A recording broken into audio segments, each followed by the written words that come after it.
Hello, what's going on everyone? And in today's video, I want us to take a look at how is it that we can verify payment on that of the MTN MoMo. And I'm basically doing this because I've got a few queries. People have been sending me DM to do something with that of their verification endpoint. So before now, we did it in such a way that after we request for payment and then we collect the payment, we'll basically send people to their push notification page and then we completed the payment just right there. Okay, but I got a request to actually show how to really get something like a unique ID for the payment and then even see the status of the payment, which is actually cool. And I haven't actually thought of doing that before now. Okay, so I basically thought that the video could actually stop at part 2, but maybe we are going to actually take it further, and that's what I am actually doing right now in part 3. Okay, so we're going to take a look at how we can reach the verification endpoint on that of the MTN MoMo, and this is especially for you where one of my guys who actually lives in France.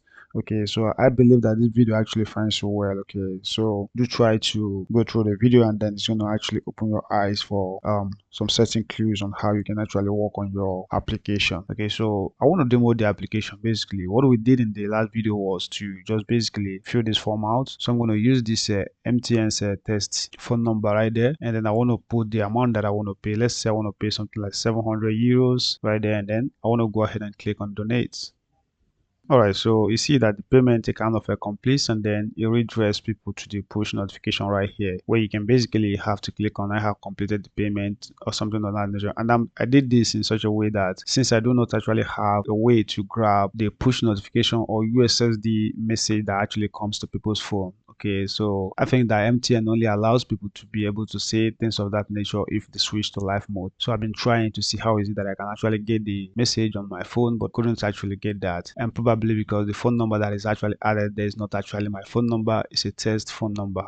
Okay, to simulate how the payment actually works. So what I basically want to do in this video is, instead of sending people to this particular page right now, let's find a way to send them to the verification endpoint first of all. So I'm going to basically create a file, but before I do that, let's check the documentation right here. So if you get into the documentation page right here, there is basically an endpoint right here where you can actually use to verify every payment, and you're basically going to make a GET request, and that's this particular one right here. Okay, where it says request to pay transaction status.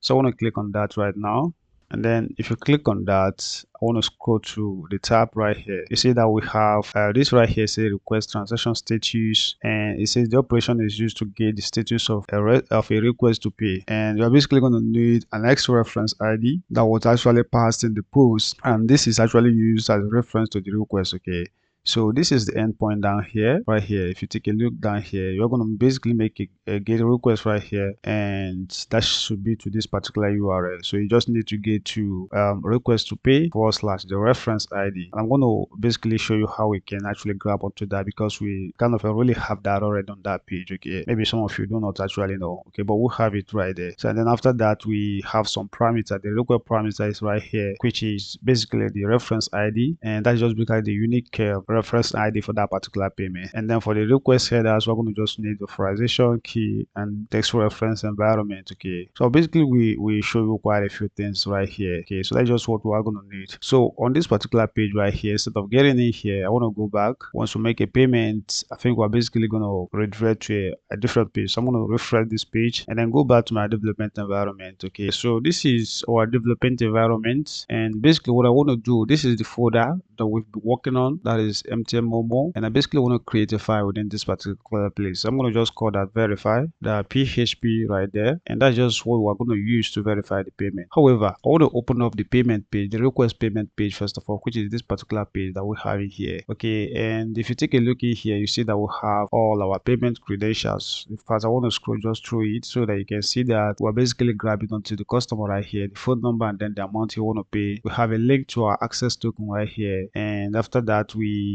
gathering the payload right here, and after we gathered that, here is customer right here. We are right here where we have something like party ID. Someone asked me of this party ID, what it is just the customer that is about to pay you, okay, which we got from the form right here.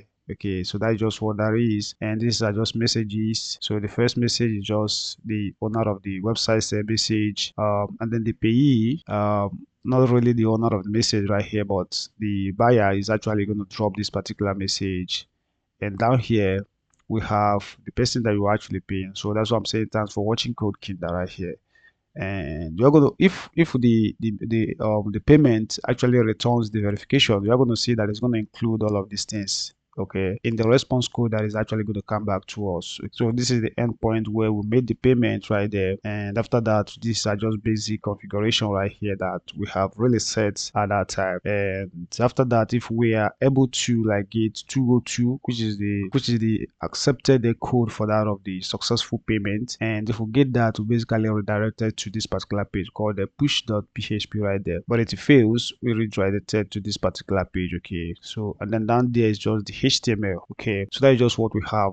And what I want to do is actually going to be very simple, guys. All right, so right here where we're basically redirecting to the push notification page right here, I want to comment out this right now, okay. So I don't want to redirect. What I want to do right now is to basically show you what is it called, the unique reference for this particular payment that is being generated right here. So I want to just echo out something right here. So I'm going to just say echo, and we can just say something like, let's say this is going to be payment reference like that, and we can go ahead and then concatenate onto a variable that is actually present somewhere. So if we check right here in the config folder, you see that we are basically generating this particular thing in here, okay. So constantly generating this. So if we generate this, I think we'll pass that onto this particular page or something of that nature. So we should be able to get that right there, okay. So I want to just basically paste this in here, and that's just basically the reference to every payment that we make. It's actually going to get generated from that particular page, and then if we place it right here, we can actually see that. So what I want to do right now is first of all save this page the way that it is right now, and I basically want to go ahead and then let's go ahead and then let's make sure we terminate this line, guys. So you have that terminated, and then save the changes, and I want to go to this environment right here, and I want to test this, okay. So instead of it redirecting to a different page right now, I want it to just show me that particular thing in there. And I think I also need to comment out this one also. I don't want it to conflict with what I want to basically see on this page. So I just basically want to see only this line. And to do that, if we go back to here, so if we try to make payment right now, and then I'll go ahead and then enter, like, so let's say this is going to be €5, and I want to go ahead and click on donate right here. And let's see what is actually going to happen. And then I want to highlight this page. And if you take a look around this particular place right here, I'm going to see where it says payment reference, and then it prints this particular reference right here, okay, which is what I just a kind of a concatenated on right here on this particular page to bring it out, okay. So that's just the unique payment ID for this particular payment right here, okay. Right now within this development environment, what you basically want to do on this page right now is, instead of just redirecting to the push notification, we want to use this opportunity to redirect to the page that we just created, which we'll call the verify.php. Okay, so that's what I want to do right now, is to comment out this line, and then if I uncomment the redirect right here, so instead of sending people to this push notification page, I want to send them to verify.php, okay. And then I want to pass in the parameter through the URL right here. So I'm going to just do something like ref, which stands for transaction reference. And then I want to go ahead and then bring in the what is it called? I want to concatenate onto this particular variable right here, which is basically going to be the reference ID. So I want to take away one dot right there, and that is just that. So if it goes into that particular page on the URL, it's going to save the UUID, okay, to the reference, which I can actually use a GET request to actually grab onto it from the URL, and we can go ahead and then use it for whatever I want. So let's save the changes right here and then try again. So if we refresh this page right now, and I want to go ahead and then let's try the payment again. So I want to go ahead and then do this time around, this is going to be just €10, and I want to go ahead and click on donate.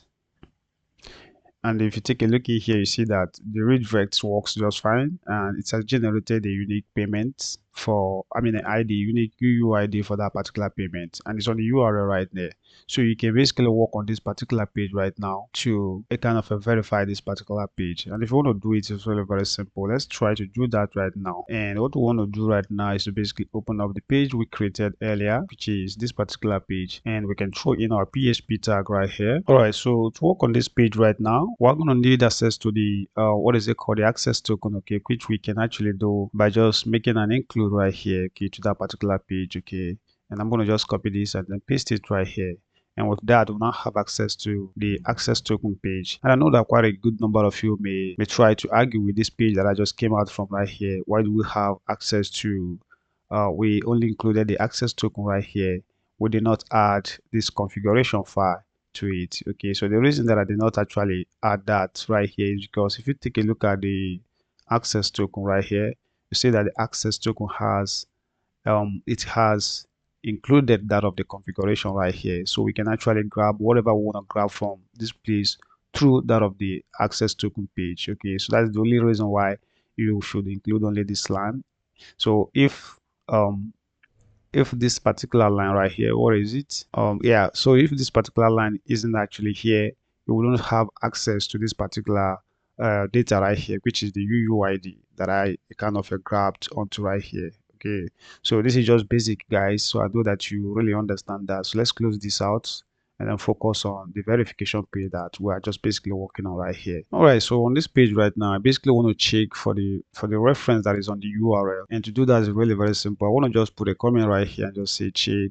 Okay, so to do that, I'm going to use if statement. So this is going to be if, and I'm going to just say if is set right here, and I'm going to just use get super global variable right here and just try to get that from the URL. Okay, so remember that what we have on the URL is actually called ref like this. Okay, so we can actually grab onto that, and then down here we can create a new variable that we basically can call. Let me tab this over. So this is going to be reference underscore ID right there, and we can go ahead and grab onto whatever it is on that particular URL. So right here, and remember that I misspelled this is set right here, so make sure you type it correctly. So this is set. Okay, and within this place we can wrap our security function around this. This is going to be HTML special chars like that, and so let's make sure we type special chars correctly, and we can terminate this particular line right here, and with that means that we grabbed onto the ID and then from that of the URL. Okay, so that's just basically what we have done on that line. So the next thing I want to do right now is really simple, and that is just to bring in the status URL or the endpoint. Okay,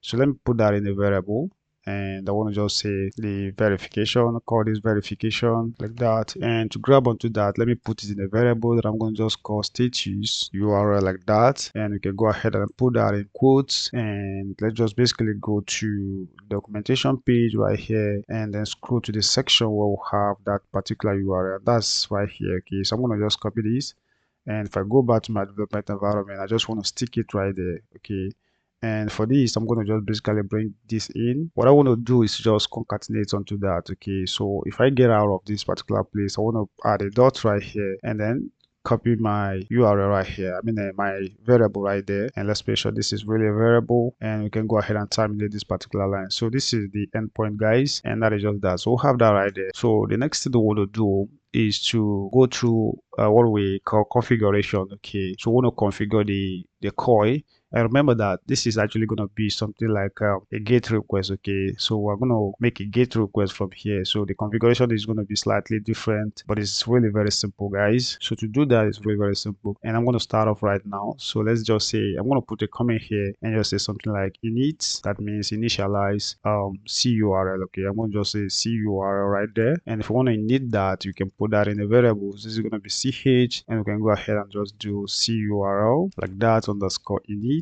and that is just that, guys. So we basically are going to need a single, what is it called, we're going to need a parameter, just one parameter right there, and that's actually going to be this particular thing that we have in here.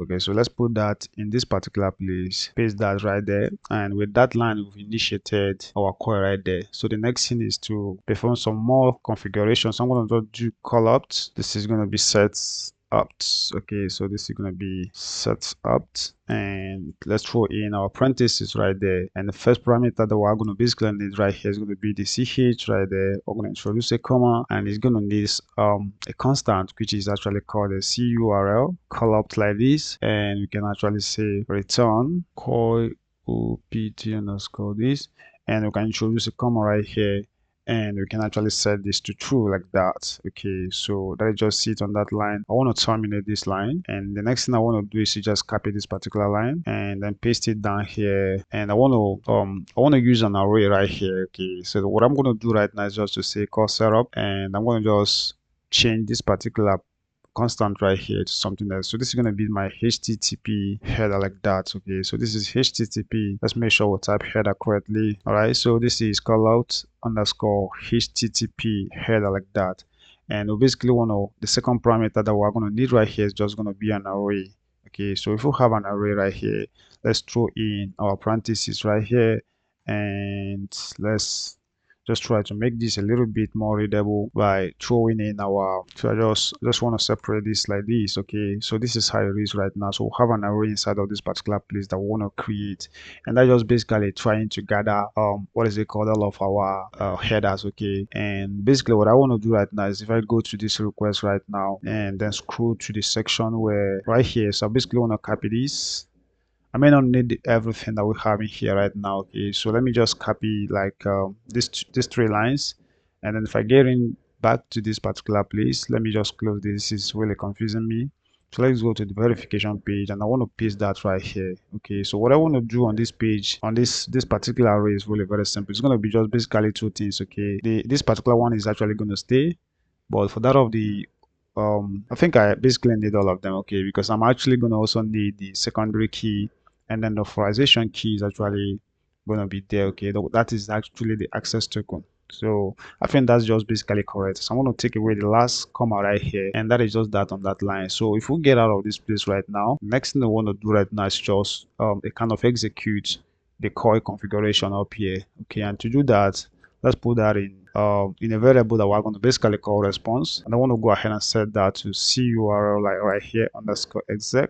Okay, so within that particular place, I want to go ahead and then pass in our ch, which is the COI handler right there. So I'm going to introduce a comma, a terminating character right there. Okay, so that's just basically what that is on that particular line. All right, so away from that, let's check for error. So I'm going to just check for any possible curl.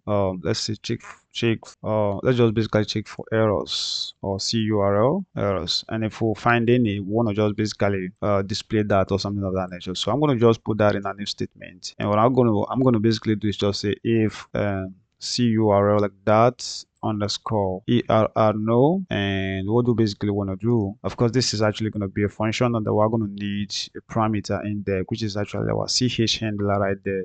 So if we're able to find any errors within that particular place, we want to go ahead and then echo that out. So I'm going to just do echo, and we can just say something like, let's say that this is actually going to be curl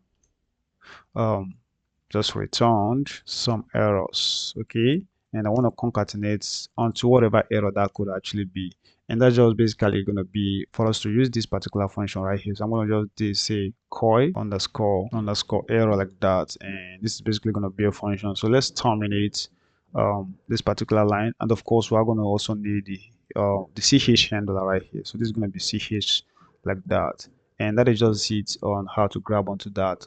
But else, we're going to create an else part right here for it. So this is going to be, in this situation, maybe we do not actually find any errors. We want to see what is actually in the status code, okay, which we did that in the last video. So I'm going to just do http like that. Let's make sure type that correctly, http underscore code. I want to see what is actually in the http code. Okay, so to do that or to get that, we can use a function called get info. Okay, so I'm going to just do curl underscore get info like that, and we can go ahead and pass in quite a few I think just 2 parameters right here. The first one is actually going to be our ch handler, and after that let's make sure this is actually a comma like that, and after that we're going to just say we're going to use this particular constant, which is actually called a call info. So this is going to be call info underscore http underscore code like that. Okay, so that line should be able to get us the code. Okay, so this is call info underscore http underscore code right there, and we can go ahead and terminate this particular line. And the next thing I want to do, I want to use if statement and check if what we really get is actually equal to this particular code right here. Okay, so to do that, remember that everything is getting saved into this particular variable right here. So I'm going to just do if this particular variable right here, if what is inside of it is basically equal to, let's say 200. Okay, if it is equal to 200, that means that everything works just fine, I believe. And what we basically want to do is I want to get that the status information, okay, and then put that in a variable. So this is going to be status underscore info, and we want to go ahead and set that to be equal to, this is basically going to be the response. So we're going to just go ahead and set that to, so we're basically going to set that to, this is basically going to be that of the variable that is actually up there. Where is it? So this particular response code right here. Okay, but for us to really grab onto that, we need to like put that in a JSON decode format. So I'm going to just put that in a function in here, and then say JSON decode. And I'm going to basically need two parameters right here. The first one is actually the variable called a response right here. And if you want to use something, maybe use array to grab onto that, you can just add true right here. Okay, so you can just add true, and that's just it on that particular line, guys. All right, so let's scroll up a little bit so that you can see everything. So down here, we can basically look for a way to print this out on the screen for ourselves to actually see. We are going to kind of dump it on the screen so that we can see what the status is, what the payment ID is, and then some other information, okay, that we may basically need. So to do that, I'm going to just say echo, and I'm just basically going to do JSON. This time around, this is going to be JSON encode. So I'm not going to do the code this time around. This is going to be encode. And basically within this particular encode right here, we are basically going to need the status info, which is right here. That's the decoded format. So the decoded format is going to get put into this particular place. And after that, if you want it to like look a little bit pretty, there is a constant called a JSON right here that we can actually use. So this is going to be JSON underscore pretty. So this is going to be pretty underscore print, like that. Okay, so we can actually use this to make it look a little bit beautiful in reading, just to improve the readability of that. Okay, that's just basically what I'm doing with that line. And after that, let me just concatenate onto something like a line break right here. So this is going to be, let's do BR right here, and then we can go ahead and terminate this particular line, and that is just that, guys. So that is just what it is right now. I think we are really ready to kind of try this out, guys. All right, so shortly we're gonna just basically try that, but then we're checking the status right here for us to be able to check, like dump the results out for us if we do actually have 200. So let's create an else path for this, guys. So we're gonna just do else right here in case it does not actually see 200 right there. I want it to basically, maybe we're gonna just, this could be a redress right here. We could just revert to something like the failed page, but let me just put a message here and just say error. I'm gonna just say let's just do comma right here and just say the status was not successful, like that. Okay, so you can basically do anything. You can alternatively dump the result. Okay, you can copy this and then put it right there. Okay, but let's just leave it at the way that it is right now. Okay, and then try to test the application out and see what is actually obtainable for us. Okay, you can get down here, and then maybe if you want to close your core connection, you can actually do that. But for now, I'm going to just leave it. But I'm going to just do a closing later, guys. So what we basically want to do right now is, if we go back in here, and then I want to go back to the MTN MoMo page, which is right here. So I just basically want to refresh this page, and if you have that refresh, let's put this particular phone number again, and then we can, let's say this time around we're paying 40 euros. Okay, so I'm going to click on donate, and hopefully that's just basically going to redirect us to the verification page. And as you can see, it did redirect. So this is verify.php, and then we'll have our unique ID passed on to the URL right there, and then we have this data coming back for us. Okay, so if you take a look in here, you see external ID right there, which is this. Then the amount that you paid is actually going to be displayed. Then this is the currency, which is actually in euro. Then under this particular array right here, we'll have payer. We can actually go ahead to grab onto the party ID, which is MSID, what is it called? MSISDN, and then the party ID, which is the customer that is actually paying you right here, and then the payer message. So I say something like, I am happy to buy this product, which is, I know if you have watched the video before this one, you see when I talked about this, and then the payee note. So I mean, at the payer send notes, payee note, the person that is getting paid will now have this particular message that says, thanks for watching Code Kinder tutorials. So the status is actually pending right here, okay, at this moment. And I learned that after something like 20 seconds or 30 seconds, this particular status right here kind of changes. Okay, however, this is really what you are going to need. Okay, you want to make use of the status to verify the payment. Okay, so if we refresh this, if we wait for like 20 or 30 seconds right now, and then refresh this particular page, it's going to basically turn to success. Okay, so that's just that. Let me refresh right now, see whether it has turned. Okay, so we still have something like pending right there. Maybe it's not yet up to that of the 20 seconds or 30 seconds. All right, so it seems like it's not really changing this time around. Maybe the number that we use may not be the one that normally changes to this. So let's even basically get the let me say MTN testing numbers right there. So let's try to see if we can get them. So right here, this one is for failed. This particular one is for failed transaction. This one is rejected. This one is payment expired, and this is ongoing, okay, which is basically the pending, the one that we're really using right now. Okay, so that's just what it is, just right about four numbers in there. And let me just make use of another number and see how that is actually going to also appear.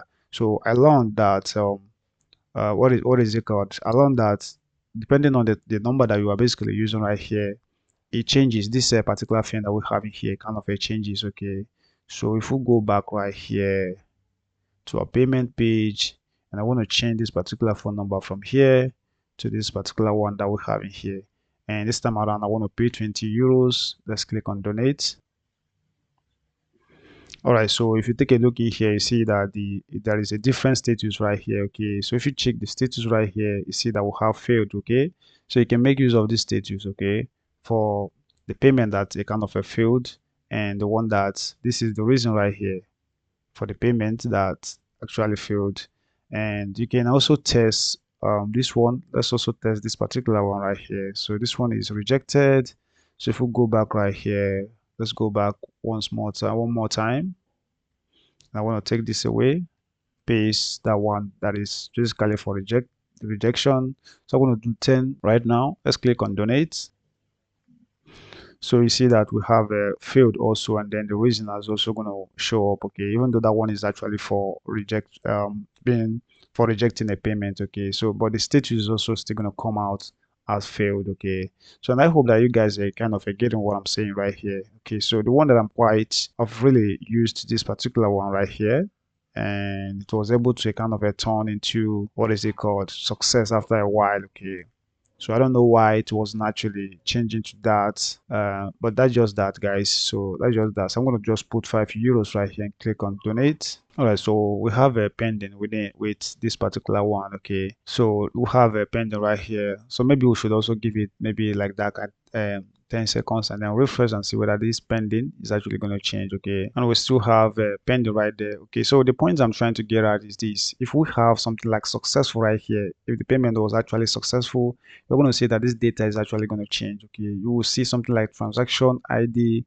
You will see status will actually show something like successful. Okay, so it's basically going to be different than the one that you are basically seeing right here. Okay, but I know that you guys will kind of understand. Maybe it's because that I'm not actually on the live mode or something of that nature. That's why I'm getting what I'm getting right here.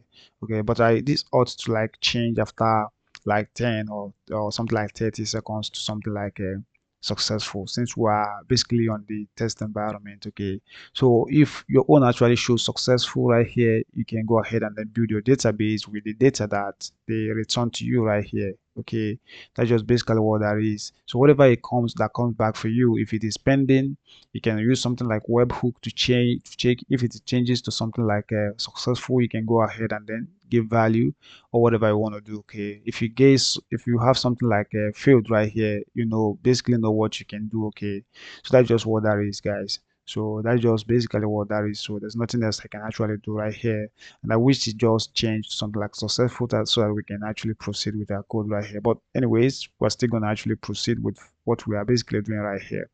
And the next thing that I want to basically do is really very simple. So under this particular place right here, we will have this. I want to just use if statement to check for the status. Okay, so to check for the status right here, what I basically want to do is to just say if, and I basically want to, let me grab onto this particular variable right here. So if the status info that we have in there is I want to get into those data that we have in there, and I want to basically check for something like, let's say, since we are just having something like pending on that particular place, so I want to go ahead and then say something like if um what am I even doing? So I need to change this to status, not pending like that. So this is going to be status, and if the status that is in there is actually equal to something like pending, okay, so I'm going to just do pending like this. Okay, so if your own is actually successful, if you want to check for success, you can do something like successful, like right here. Okay, so you can do something like successful, and then what do you want to do? So most people likely like redirect to their success page right here, which we can actually do that by just saying header, and we can actually go to maybe you are going to go to our push notification right here. So this is going to be location, and this is going to be push dot php like that. Okay, so we can put an exit down here, and you can do an else part to check for other ones. Let's say that this time around that I'm going to just do else if, and basically want to let me just copy else if this particular status right here that we have right now, let's say is equal to something like pending. So I'm going to just do pending right here. Okay, so you basically know the page that you basically want to redirect to. Okay, so down here you want to redirect to whatever page that you have created for that. So if you have payment that is actually pending, you can redirect to a certain page. So I'm going to redirect to the same page right here, and you can also do another part right here. So I think I'm forgetting to just add this in here, and down here let's close that out. Okay, so that's, yeah, so that's just basically how that should actually be. So if you want to do another part, you can also copy that, do another part for that of the failed page. Okay, and then redirect them accordingly. Okay, so that's just basically what that is. So maybe I should just also copy that and just put that down here, and I'm going to just basically take away this one is actually going to be something like failed. Okay, so this time around this one is actually going to go to a page that we basically call fail. I think we'll call that fail.php, and that is just that, guys. So that's just that. So you can add an else part right here and then do whatever that you want to do, but I think that this one is actually okay the way that it is right now. And then after that we can, so the next thing I want to do right here is, if I get down here, I just basically want to close the core connection right here, and that's going to be just curl underscore. We can just do close like this, and we can go ahead and then pass in our ch handler right here. So this is going to be ch, and that is just that. So then for the for this one right here, where we basically, where is that? So this particular one right here, I want to create an else part for it in case we could not actually find any reference keys on the URL. Let's create an else part for it, so we can just maybe just echo or just queue the page, something like that, and we can just go in and then pass in a message in here, which is basically going to be something like, let's say, no reference. Okay, so that's just what that is, guys. So we can save the changes, and then just let's perform the final testing right here. So if we go in here and let's go back one more time, and let's say this is, I'm going to refresh this page, and this time around let's go ahead and make use of this particular one. Let's do 100, and let's click on this. Let's where it's going to basically redirect us to. You see that that kind of a redirect us to the push notification. That is because that is pending in that particular status. Okay, so that's where we right here we have pending. If what is in the status is actually pending, it goes in here. If you also check it very well, if what is in the status is actually something like successful, it goes into this particular place too. Okay, so but if it is something like failed, you should be able to like go to the failed page. Okay, so what I want to do right now is to try the field. So if we go back in here, I want to go back to, and I want to refresh, and then let's get the code for the field, which is this particular one right here. And then I want to check right here. So let's paste that right here, and let's say €200, and then click on donate. All right, so you see that it's redressed to that of the failed page. Okay, if you take a look at that. Okay, so that's just that. That's just all I want to show you on this particular video, and I wish that that status kind of a changed the way that I wanted it to actually change, just like when I did it last night. But for some of you it might just be working just fine for you guys, and that is just it on this particular video. And for those of you who are not actually subscribed to the channel, I'm sorry, you may not see me again, but for those of you who are actually subscribed to the channel, you're gonna keep seeing videos from me. Okay, thanks for watching, And with that, it means that if you are not subscribed to the channel, you just go ahead and then hit the subscribe button right now. And then I'll see you in the next one. Bye bye for now, guys.